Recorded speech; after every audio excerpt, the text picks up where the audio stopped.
Friends இங்கே பாருங்கள் friends, சூப்பராக இருக்குது ஃப்ரெண்ட்ஸ். இங்கே பாருங்களேன், இதான் பார்த்தீங்கன்னா பருத்தி பஞ்சு.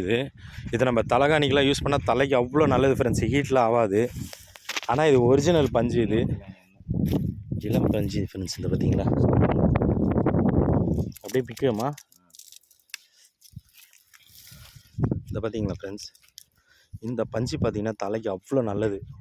தலை ஹீட் ஆகுறது, உங்களுக்கு பாடி பெயின் பார்த்தீங்கன்னா இதில் கம்மியாக தான் கிடைக்கும் நம்ம தலைக்கெலாம். நல்லா இருப்பாருங்க இதுங்களா. எடுக்க முடியாது, காலையில் எடுக்க முடியும். அதான் பிரிச்சு பாருங்கள், அது எப்படி யூஸ் தானே. எல்லாம் ஒன்று தானே. அதை பிரித்து அது உள்ள விதை மாரி இருக்குது. விதையெல்லாம் அது யூஸ் பண்ணுவோம். அதுவா, சூப்பர். இதுமாதிரி கொண்டு போய் நம்ம போடணும், தூசியெல்லாம் போடணும்.